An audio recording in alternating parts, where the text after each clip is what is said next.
today's briefing is on the current situation. Of course, you know very well what had happened, and this is why you are all here. I call you to brief you on the current situation and the latest developments.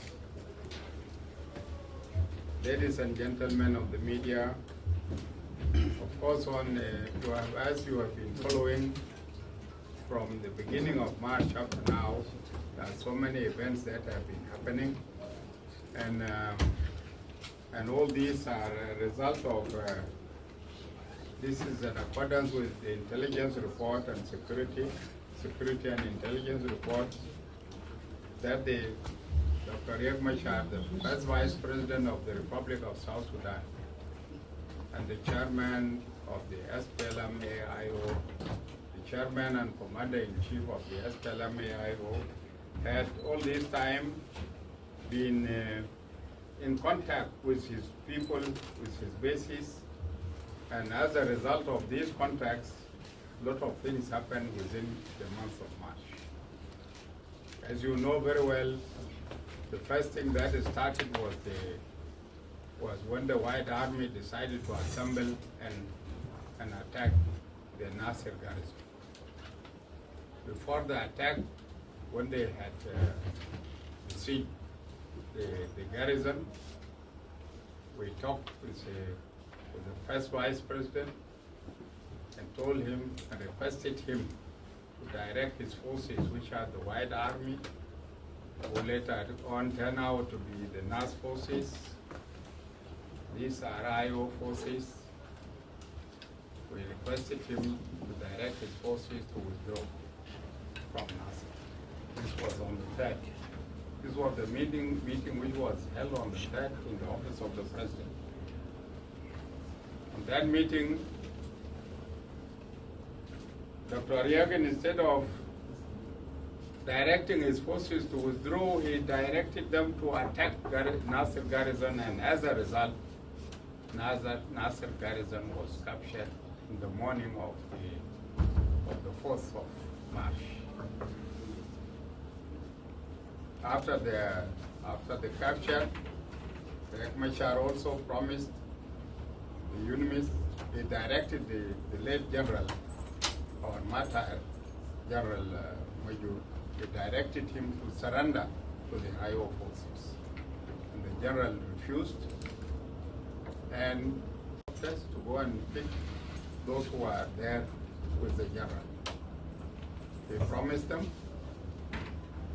but unfortunately, his promise did not have any impact. And he continued to make his promises. The helicopters went and they could not pick those who were in the tanks, the general and his staff. They were shot at, so they came back. They went back to Malakal. The other day he gave them another assurance, and with that assurance the helicopters went and landed. And when the general was about to board the plane, they were all shot down, including a UN personnel who was in the helicopter. That was against his assurances that they would not be killed. So the general and his colleagues were all killed. And these were directives from the chief, the commander-in-chief, the chairman and commander-in-chief of the SPLM-IO. Now, these events continue to develop. And as a result,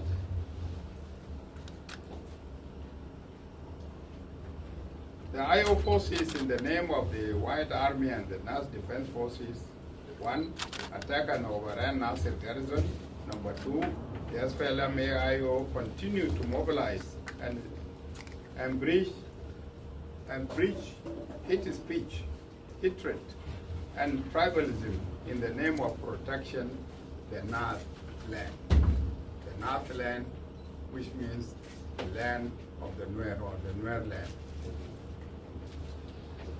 On the 25th of March, on the directives of Dr. Riek Machar as well, the SPLM-IO forces, we were already in the unified forces, attacked their brothers and sisters in those areas. They attacked them, they attacked their colleagues who were trained with them, deployed with them, and they were staying together. They attacked them on the 25th in Tunga, Nyalwar, Bunku, Wadlel, and Rajaf Training Center. And they took over these areas. They took over these positions. That took place, what took place in Rajaf here is very near, and you know what happened. They took over these areas, and the forces here for Rajaf, the SSPDF had to move to go and take over Rajaf. They fell in an ambush by these forces, by the SPLM-IO forces, and nevertheless, the SSPDF managed to repulse them and chase them away from the center. For other places, of course, they are still continuing under their occupation, and the SSPDF is progressing, and it is moving towards those centers in order to take them over from.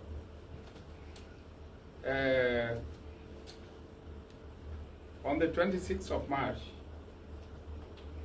and on the directives of Dr. Riek Machar, the SPLM-IO component at the training centers of Makuei, Wanyer withdrew to unknown destination. This is there is a training center here, which was meant actually to be the training college, where the IO forces,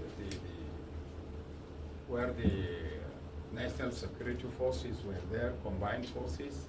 Those forces withdrew, and it is not known where they have gone.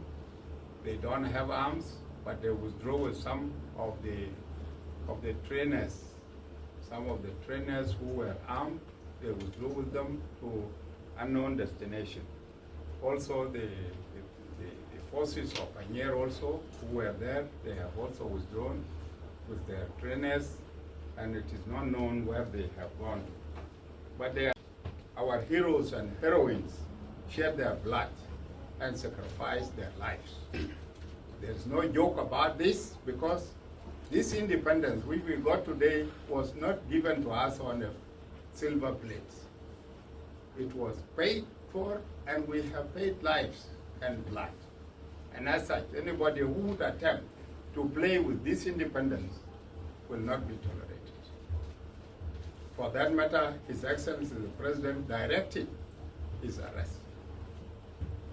People have been saying, well, this is a violation of the agreement. Does the agreement authorize anybody to take the lives of others? Does the agreement authorize you to do whatever that is unlawful because of the agreement? No. The agreement is an agreement governed by law, and we must abide by that law. If we decide to violate in the name of the agreement, then it is unfortunate. So, with that, this is to inform you that the Vice President is under house arrest, and he will be investigated. The outcome of the investigation will be known to you.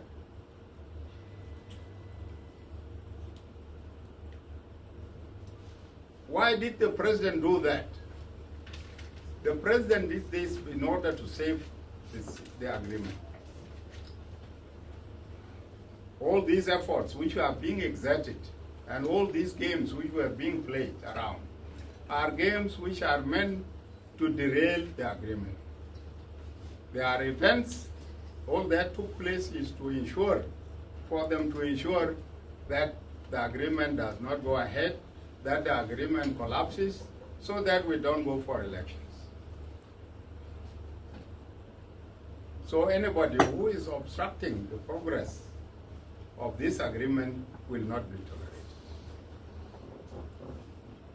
I'm saying this because the agreement came as a result of negotiations.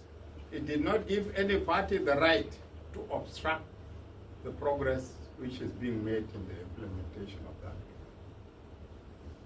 It did not give anybody the right.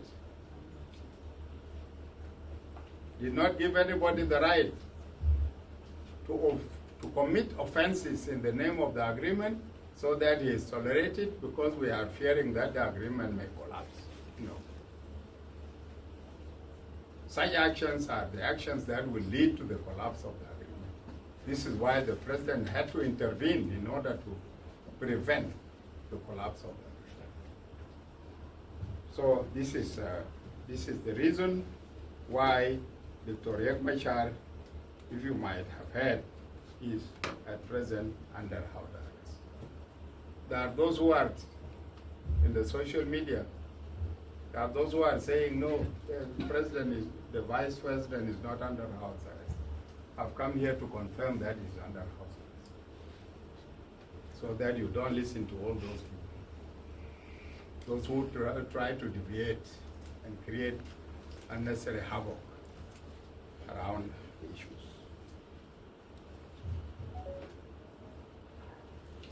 With that, as a government, we call upon the brothers and sisters who have been misled or misinformed and moved in a way or the other against the government to come back and report to their respective units or institutions. Anybody who is misinformed, anybody who is misled, please come back to your unit. If you are from the regular forces, you are from the SSPDF, you are from the regular forces, or you are from IO and you are not yet integrated, please come back to the government side. If you are integrated and a member of the unified forces, come back and report to your unified forces. We will not question you, but we ask you to come back. We also call upon the national and the regional international organizations to give a helping hand in terms of food and shelter to the communities that are affected by this disaster. His own hands. And this is why Radisson Blu, the management of Radisson Blu decided to write that way. Radisson Blu will answer. And it is that report of Radisson Blu that has caused a lot of negative impact. And that is not the correct way, that is not the right way.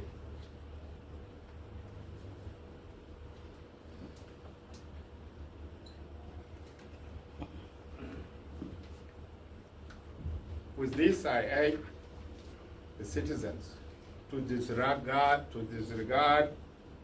any social media propaganda and cautions them to refrain from spreading false information and making inflammatory remarks to fuel this situation.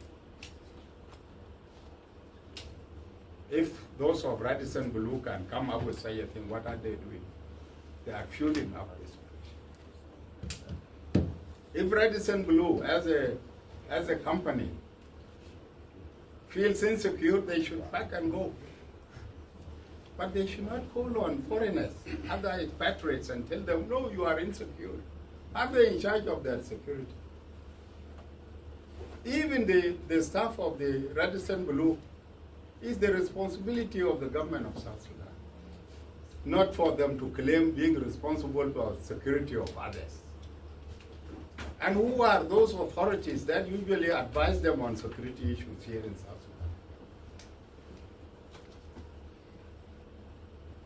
This is how we have been infiltrated. This is how security of South Sudan has been compromised, and we will not allow that to happen anymore. Anybody who tampers with the security of South Sudan will not be tolerated. Because we are here as a government. We are here as a sovereign state. Anybody, any foreigner who does not feel secure, is up to him or her to go. But for others to tell others that no, you don't need to stay here, go away, then we will start with them to go away. And even if it means that business closes down, we will do so. Because they are not helping us in any way, they only came to establish a business. And if they have come here to establish a business and they have decided to take over the security of our country, then that is a different.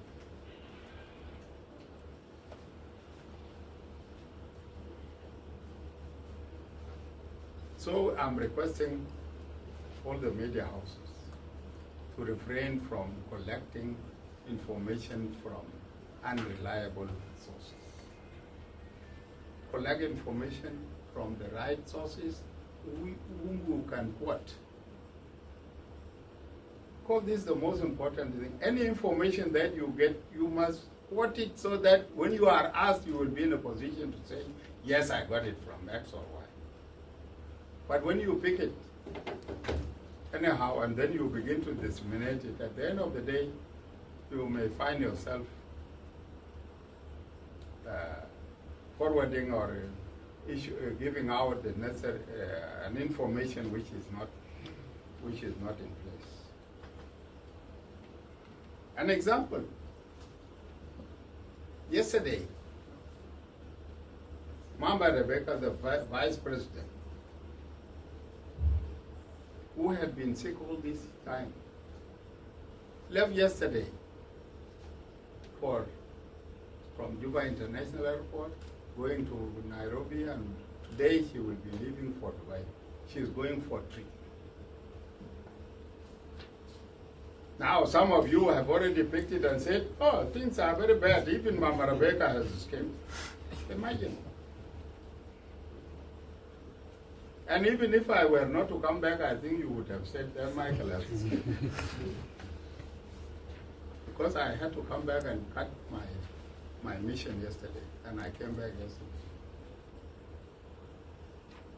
These are some of the information that need to be verified before you pass any information. To take your questions, there will be very few. And yes. Yes. And also, it is not also a bad idea if you want us to stay up to midnight here, comrade.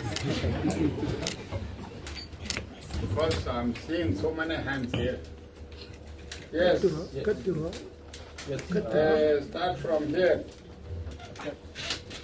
Tell me who are you and ذكرت انه النائب الاول حيطلع بالحديث حل بياني انه تم رفع حصانه النائب الاول.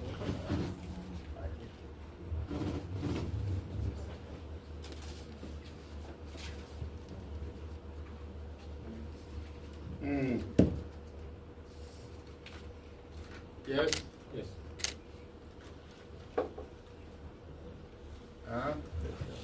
Yeah, thank you, Honorable. Yes. My name is Akedi from Lagos State Media. Akedi James. Akidi? Yes. So, my question From is where? from Lagos State Media. Leg? LSM, yeah. So my question is, why is the government is my concern of peace agreement meanwhile Vice President didn't say any statements in the tension? Huh? I'm saying, why is the government my concern of peace agreement, 2018 peace agreement? Meanwhile, Victoria didn't say anything since the tension started. Why is the government concerned about the peace agreement? the peace agreement Yeah. at the time when? Victoria didn't say anything. Why is the government? Yeah. Because the agreement, I will answer you very short. The rest I will give them. But the government the agreement belongs to the government. And the government includes all of us, including the military. Riek is not worried about this peace agreement. Well, that is his own problem. They are more concerned about the peace agreement. Thank you. Yes? Okay? Yes? Thank you. My name is Sogam John. I work for SSPC. Sogam John. Sorghum. Yeah, I work for SSBC. We understood and we are well aware that there are politicians who have been placed under arrest. And up to now, they have not been producing the court of law. Why is it taking long for them to be produced in court of law? And what is the next step for them?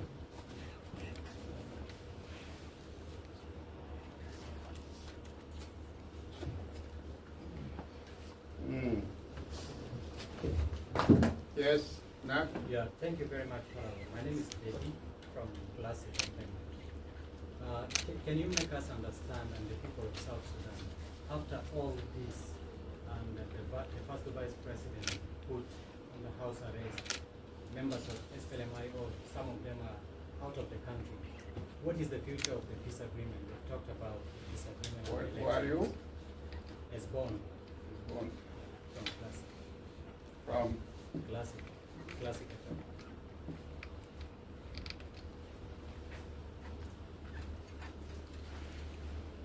what is the fate of the peace agreement? Yes. How is it going to be implemented when some members of SPLMIO are out of the country and their leader is under house arrest? Yes. Yes. Simon Day. Simon Day, Yes. the Dawn newspaper. Yeah, Honorable, I would like to ask, can you tell us exactly the main charge against the first vice president that placed him under house arrest? Public may need to know if there is an arrest warrant and the charges.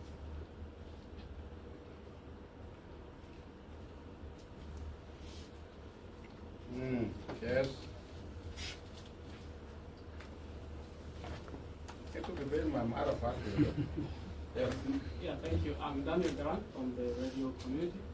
Yeah, you said the Which community? There are so many communities. Okay, it is a network of community radio stations. Let me say Akoli Amata. Yeah, you said the first vice president is under house arrest and will be investigated. We want to know what happened to his role as he undergo investigation and how long will the investigation take? Thank you.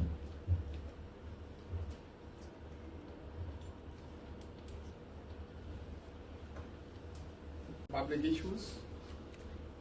And in the course of investigation, you don't talk of whatever that is happening over there.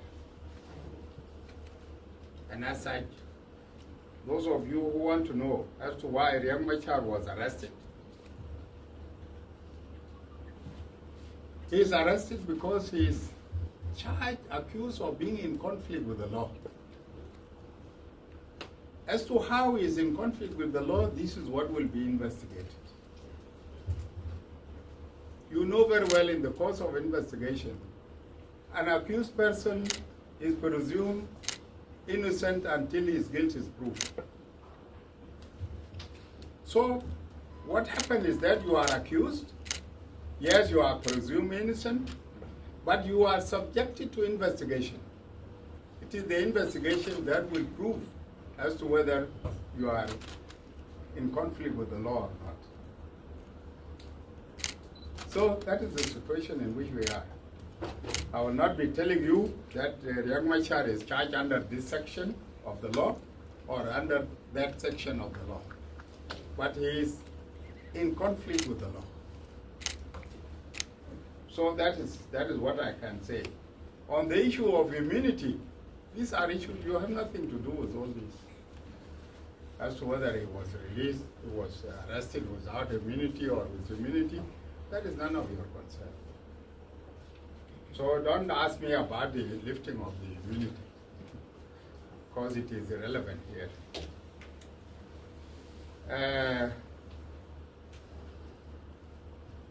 There is that person who was saying, yeah, we have heard that Riek Machar had been arrested, and there are so many others who were arrested before him. Why are they not being brought before the court?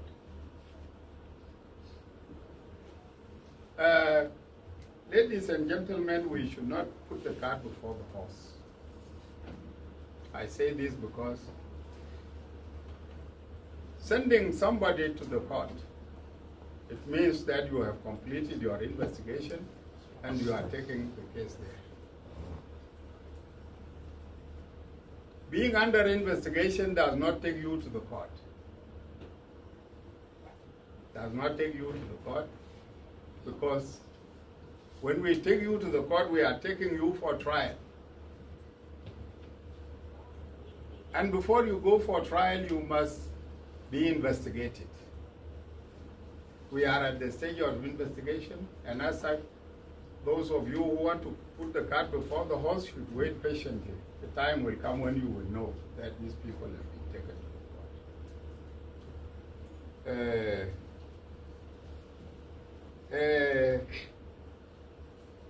There is a question which says, with this situation, what is the fate of the agreement? What is the fate of the agreement? The fate of the agreement is not in danger at present. I say it is not in danger because what you have in mind, that the person who asked the question is that, oh, the agreement has collapsed. This is what you have in mind when you ask that question. The agreement has not collapsed. Be assured that the agreement has not collapsed and it is there. The fact that this agreement, by the way, was signed by 5 political parties. 5 parties signatory to the agreement. These 5 parties signatory to the agreement, if any of them decides to opt out, it does not in any way make the agreement to collapse. Because the agreement is owned by these 5 signatories. Not that only, but the fact that the chairperson of that particular party called the SPLM-AIO has been arrested doesn't mean that the whole membership of the SPLM-AIO is under arrest. It doesn't mean that the whole membership of the SPLM-AIO is against the agreement. For Riek Machar as a person, yes, this is what he has been doing, and we have sufficient evidence that will incriminate him. Riek Machar is now not the IO and should not be connected as such with him. He is the chairperson. So that is about it. Well, about the wife of the first vice president and the minister of interior, there is nothing as such. This is another wild rumor being run by you here in the social media, that the vice president and his wife have been put under house arrest. It is the vice president, even the minister of interior has been going to her office. It is her husband who is under arrest, not her. But you presume that she is under a house arrest because she is living with her husband in the same house. This is the difference. So you need to differentiate. If she was under house arrest, she would have not have been going to the office. Some of you might have seen her going to the office. But there are some of you also who are spreading that information, that the first vice president and his wife Angelina have been arrested. That is not the case.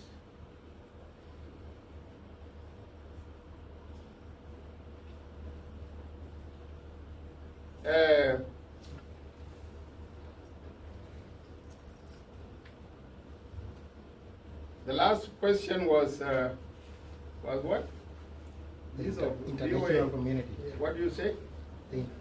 Actually, I was saying that the international community is concerned about the arrest of Riek Machar. The international community. And he's the second most senior person in the country. Yes, even the president sometimes is arrested, not the vice president. Is it the first time in the world for a first vice president to be arrested? And why is the international community more concerned about his arrest at a time when it is not concerned about the lives that have been lost in Nasser?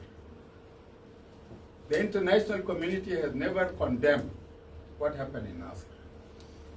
but is now condemning the arrest of the first vice president because he has killed people in Africa. Why is the international community more concerned about the arrest of somebody whose life is still there at a time when he had taken away lives? Of course, the international community, I don't know, that what you call the international community. The international community. Who is an international community?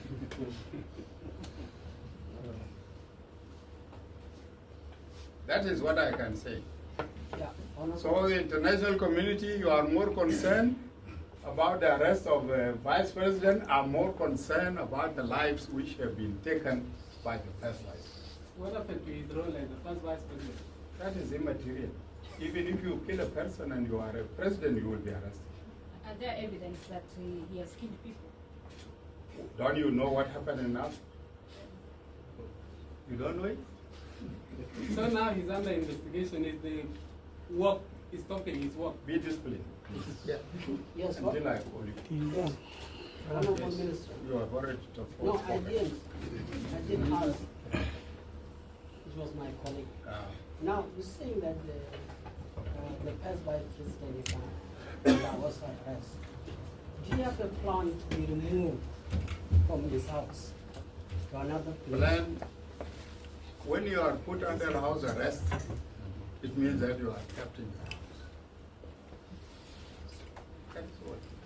But we have a plan because you cannot do investigation with someone in his Why? house. Why should he not be investigated in his house? What do you have in mind when you ask me that question? You want to tell me that he should be taken to where? Yes, yeah. Yeah, thank you, Minister. I will be going back to the issue of misinformation and spread of lies. And I think you seem to have blamed social media much and the media. But looking at what is happening now online, I agree with you that there is actually worse, if not the worst of worst, misinformation happening. But majority of